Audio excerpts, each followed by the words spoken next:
name is Manuel Salinas, owner of Olde Madrid, based in Wisconsin.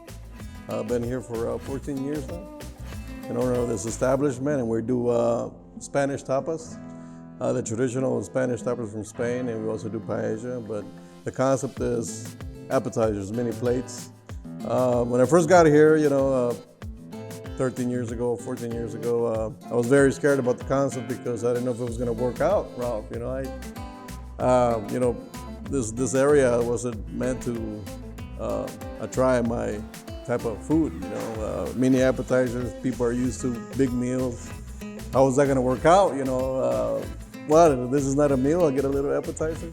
But you know what? 14 years later, I'm still here and going strong. And I love cooking. This is what I love to do. The first great chef I worked for was Tom Myers. Okay. He was a French chef. Outstanding guy, man. That guy can cook. Taught me a lot. Tough skin, number one. It taught me a lot of tough skin. He always said, you know what, if you're going to be in this industry, you have to have tough skin, not only for working in the kitchen, but also dealing with the customer. But I really fell in love with Italian cooking. Actually, the best jobs I had were working under an Italian chef or an Italian owner.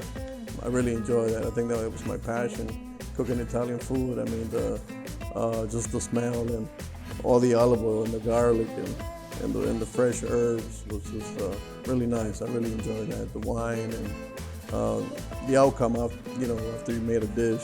Tell us what we're going to try today. So we got a couple specialties, but today I think we're going to try a twist on the standard Moscow Mule. Okay. Standard Moscow Mule is ginger beer, vodka, and lime. We're doing a Spanish Mule this evening maybe. So instead of vodka, we're going to do Camarena clear tequila. Okay. And along with the standard lime juices, we're also going to muddle an orange down there. So without further ado, should we get started? Let's do it, man. Let's do it, man. Woo! So Let's do it. Joey's best in the business.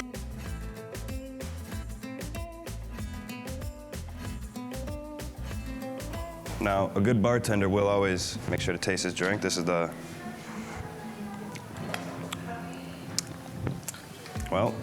this way, if a customer has an issue with the drink, I already know how it tastes, and I can, we'll always get them a new one. Okay. How you like that? I'm a shaker.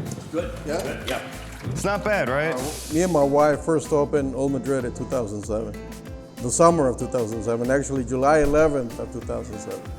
So we first established Olde Madrid. When we first opened the restaurant, there was construction on the road. And I thank to everybody that jumped over the big piles of dirt to walk in here and keep me going because they were afraid that I was going to shut down because of the construction. They've been with me since day one. And for that, I'll forever be grateful. And until the day I cannot cook anymore, I'm going to be here. Yes. So I love it, love racing.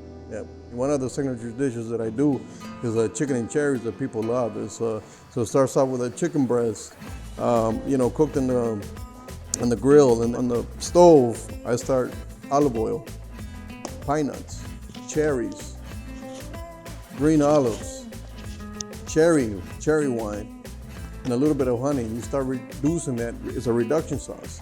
Then you put the chicken in there. And then the flavors of that, the combination of the butterness of the pine nuts and the cherries release their juices, and it becomes a situation where that now becomes like a cherry wine chicken sauce, and then the tartness of the olive oil, of the olives, the green olive, the tartness of that releases, and it makes this sweet and salty and buttery dish that people just go crazy for, here. People love that dish.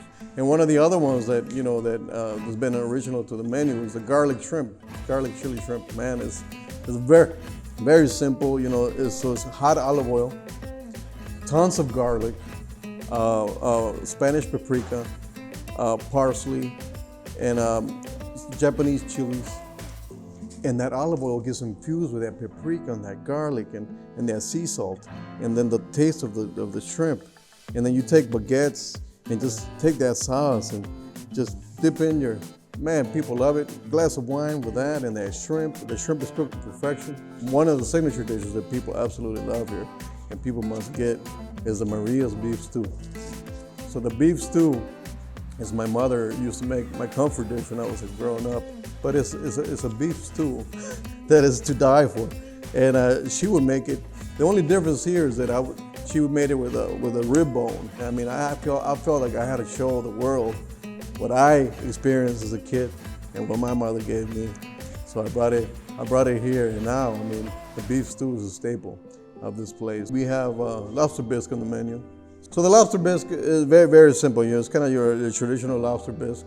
So you start off with the basic thing like you would make a soup. So you start off with onions, carrots, celery, and then you put butter in there, like maybe a quarter butter or whatever. The yield, depending on how much you make it, but you put butter in there, lots of garlic, and you cook that down, and you simmer that down on low heat.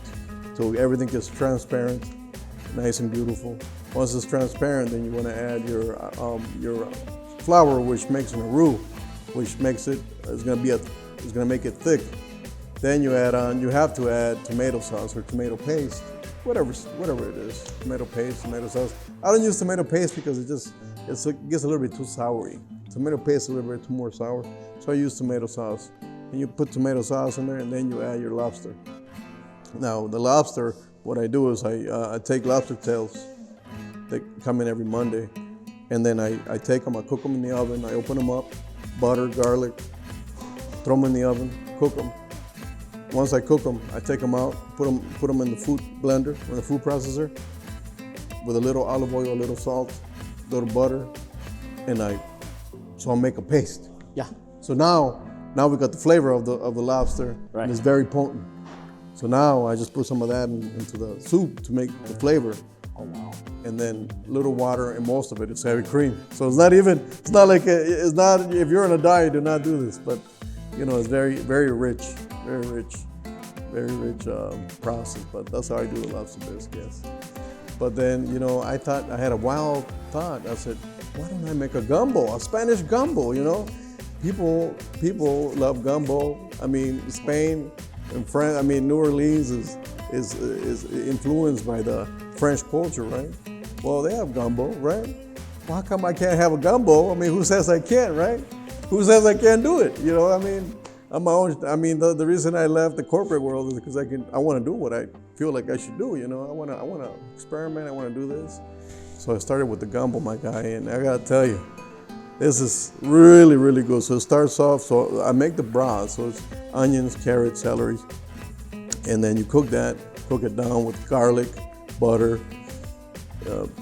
Throw a little bit of flour to kind of enhance the roux, so makes it thick, But then you throw in the lobster, the base to make it taste like lobster, a little bit of tomato sauce, and then cream, and that's your base, And then you take that from there to the stove, and then you add on the saffron rice, which is to die for. You put saffron rice, fresh chicken breast.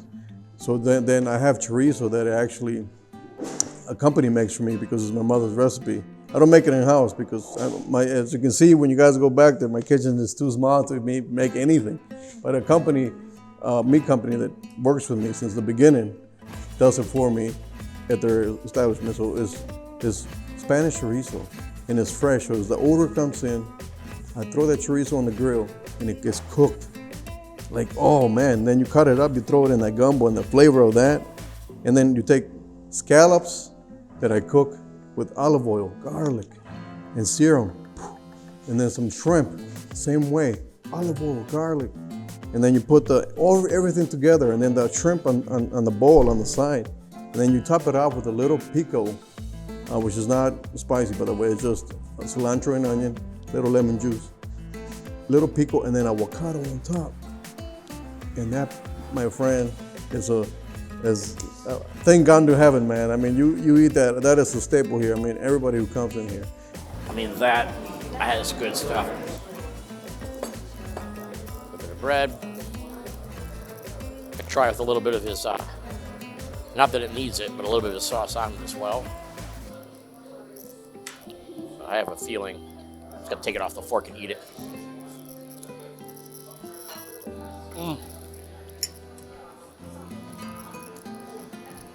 Oh my goodness.